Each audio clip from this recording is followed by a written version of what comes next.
Andriamanitra mamadika ny mangidy eo amin'ny fiainanao o mamy. Amin'ny fofeny fifaliana indray ny arabako anao amin'ny anaran'i Jesosy Kristy tompontsika, ary marina fa tsy azonao sy mbola mety maizina aminao angamba ny zavatra mitranga eo amin'ny fiainanao ankehitriny.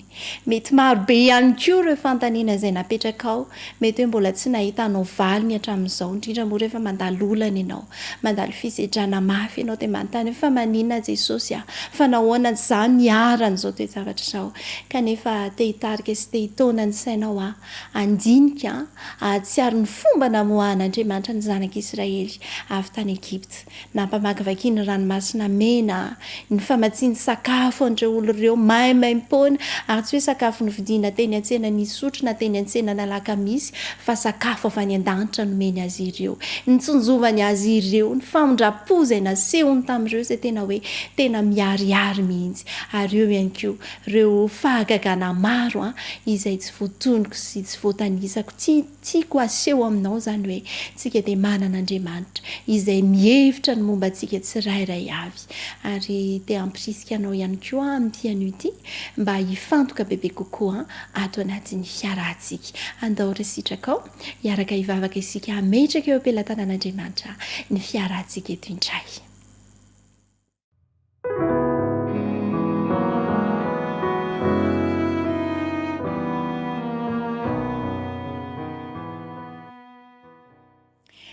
Midera sy mankalaza anao zahay Andriamanitra, fa masina sy lehibe ianao, dia raina sy ankalazaina ny asanao rehetra araka ny teninao hoe endreny hamaro ny asanao Jehovah, fa endreny nanaovanao azy ireny rehetra ireny, eniky ny zavatra nataonao ny tany.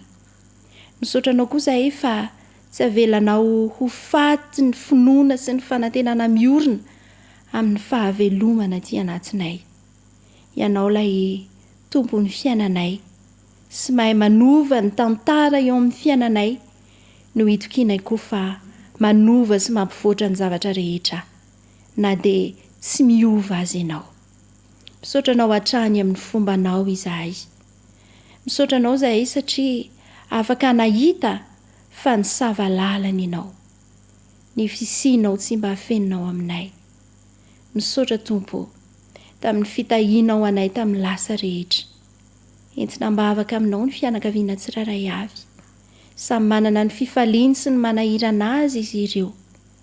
Ny azonay antoka Tompo dia eo hatrany ianao, fa niangatahanay dia nironana izy ireo tsy mandrakariva hanao ny sitraponao ka hifampitaiza araka ny didinao. Vavaka izay ho andreo izay tsy salama, ianao ny mpanasitrana akaiky indrindra ray malalo. Lazao amin'izay marary indray hoe minofo tsy niany dia ho velona ianao. Misaotra indrindra Tompo fa ataonay noho ny amin'ny anaran'i Jesosy Kristy, ilay efa maty ny solon'ny eloka izany vavaka izany. Amen.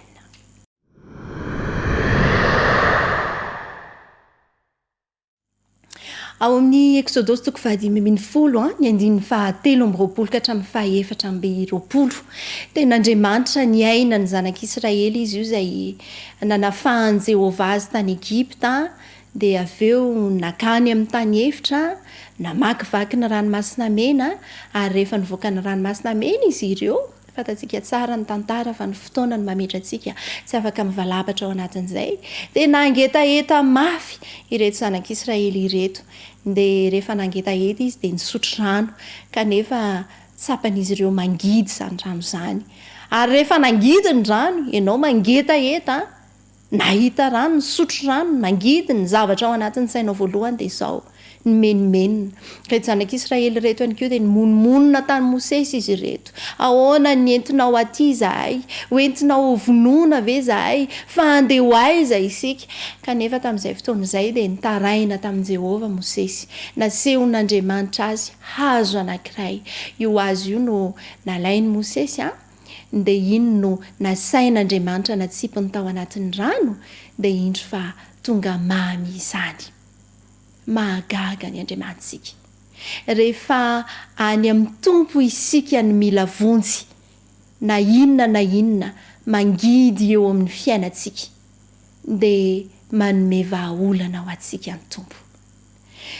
Inona moa io azo io raha amin'izao vanim-potoana izay resahantsika izao?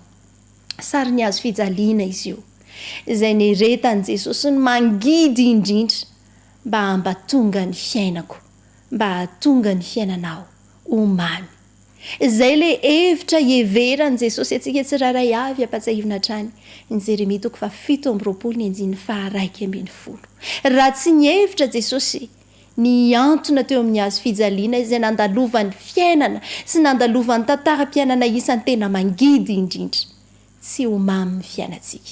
Nitondra ny aretintsika rehetra izy mba ho voavela heloka isika, nokapohana izy mba hanasitranana antsika, nalaim-baraka izy mba hanome voninahitra antsika, ary noesoana izy mba hanisy lanja eo amin'ny fiainanao.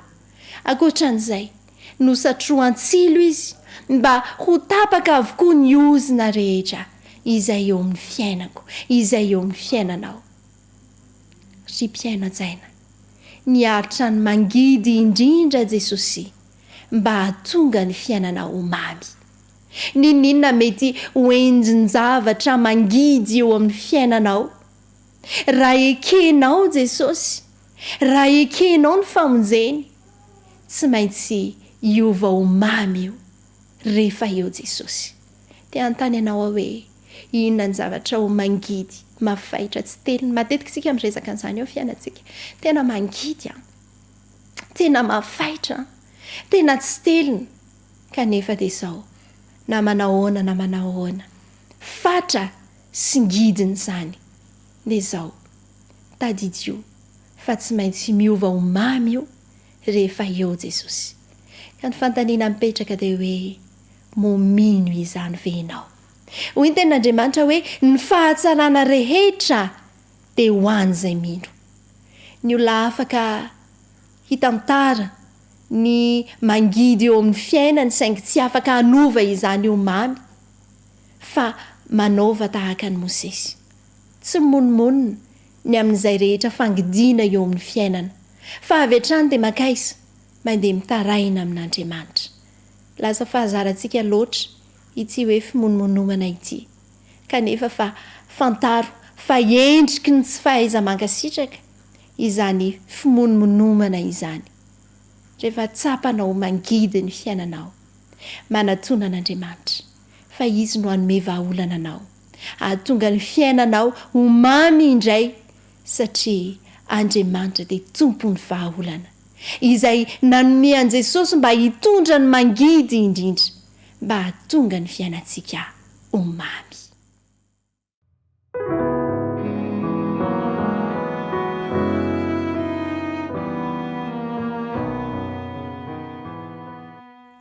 Iaraka hivavaka isika. Jehova Tompo Andriamanitra io, isaoranay ianao ny fotoana izay nomenao anay teto, na hahafahanay ny fampahery, ny ara-ny ombam-bavaka, ny araka nandray lesona sy taridalana ihany koa. Misaotra noho ny amin'ny fitiavana asehonao aminay mandrakariva, asehonao fa fitiavana mandrakizay no hitiavanao anay. Misaotra Tompo fa noho ny famindraponao mitahiry anay, ny mbola hahafahanay mahatsiaro anao toy izao ihany. Ianao ihany tokoa no misahirana aminay, ianao no efa nanavitra anay, ianao no mihevitra anay isan'andro isan'andro. Anao izahay, efa novidinao izahay ka tsy mba narianao. Rakofy amin'ny rahanao izahay Tompo, azavao amin'ny alalan'ny fananao masina ihany koa izahay. Toroy ny lalana tokony ataonay izahay Tompo, ary omeo finoana sy fahendrena. Ataovy mahita fity eo aminao hatrany izahay.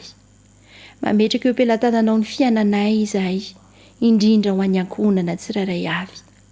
Entinay eo aminao ihany koa Tompo reto mpiaino rehetra nanaraka ny fandaharana, nanaraka ny jery ny fandaharana nandritry ny tao anatin'izay fotoana vitsivitsy izay.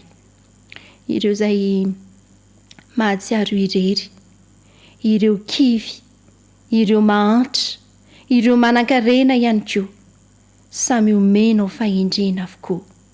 Ka ninona Tompo tsapanay ho mangidy sy mafaitra eo amin'ny fiainanay, dia ianao no hanova izany ka ho mamy ny fiainanay satria manana an' Jesosy Kristy ilay efa niaritra ny mangidy indrindra teo amin'ny hazo fijaliana mba hahatonga ny fiainanay ho mamy ka ny voninahitra anie dia ho anao irery ihany amin'ny anaran'i Jesosy. Amen.